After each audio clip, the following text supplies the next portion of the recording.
रामनगरी अयोध्या आने वाले श्रद्धालुओं को प्रदेश की योगी सरकार एक और बड़ी सौगात देने जा रही है, जिसमें श्रद्धालुओं को मात्र 350 रुपये में रुकने और भोजन करने की सुविधा मिलेगी। आपको बताते चलें, अयोध्या में बढ़ते श्रद्धालुओं को लेकर सरकार सुविधा उपलब्ध कराए जाने की योजना पर कार्य शुरू करने जा रही है, जिसमें अयोध्या आने वाले श्रद्धालुओं को अब फैसिलिटी सेंटर, जिसमें शौचालय, स्नान घर, ठहरने की व्यवस्था व भोजन की सुविधा को कम खर्च में उपलब्ध कराएगी। दरअसल राम मंदिर निर्माण तेजी के साथ चल रहा है।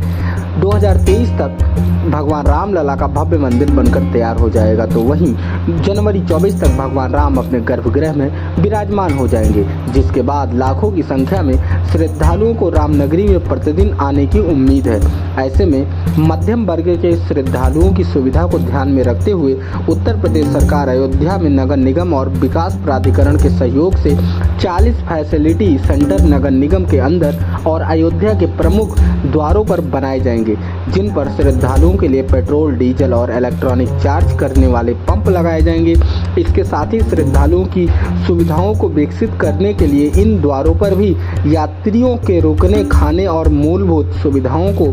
कम खर्च में उपलब्ध कराने के लिए उत्तर प्रदेश सरकार प्रयास कर रही है। जानिए क्या कुछ कहा उत्तर प्रदेश के पर्यटन मंत्री जयवीर सिंह ने। अयोध्या को भव्यता और दिव्यता देने के लिए भारत सरकार और उत्तर प्रदेश सरकार दोनों कटिबद्ध हैं। कहीं भी कोई किसी तरह की फाइनेंशियल दिक्कत नहीं आने देंगे और इसको भव्यता और दिव्यता का स्वरूप देने के लिए रात दिन काम करेंगे। डबल इंजन की सरकार यहाँ के लिए सतत रूप से प्रयासरत है। आज हम लोगों ने निर्णय लिया कि अयोध्या के 6 गेट बनने वाले हैं, जहाँ से एंट्री होती है मेन जहाँ से मुख्य सड़कों का जुड़ा हुआ है, वह एंट्री पॉइंट पे हम लोग एक ज़मीन अपने पर्यटन विभाग से खुद परचेज करके और PPP योजना पे वहाँ स्वागत द्वार बनाएंगे। स्वागत द्वार के साथ साथ जो भी पर्यटक सुविधाएं, वहाँ पेट्रोल पंप, वहाँ CNG, वहाँ चार्जर की जो भी सौर ऊर्जा से चार्जर और जिस तरह के चार्जर, अन्य लेटेस्ट टेक्नोलॉजी के चार्जर, वहाँ पे ठहरने के लिए, वहाँ पे होटल की व्यवस्था, वहाँ खाने पीने की, ठहरने की, पार्किंग की सारी व्यवस्थाओं को 6 जगह हम एक सामूहिक रूप से इंटीग्रेटेड योजना बनाए हैं।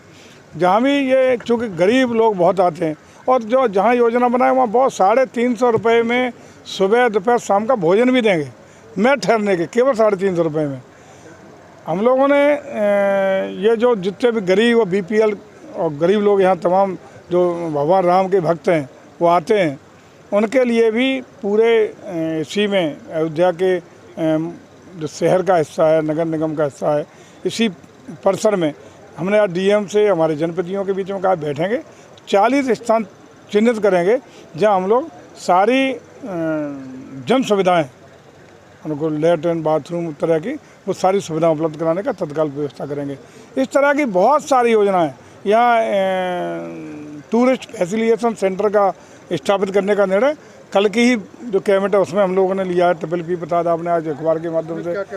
सारी वहाँ पार्किंग की भी होगी, ठहरने की भी होगी, भोजन की भी होगी, सारी व्यवस्थाएँ A to Z व्यवस्था उसमें होंगी। हमारा प्रयास है कि यहाँ चूँकि अयोध्या में 10 टाइम्स अभी तक बढ़ चुका है फुटफॉल,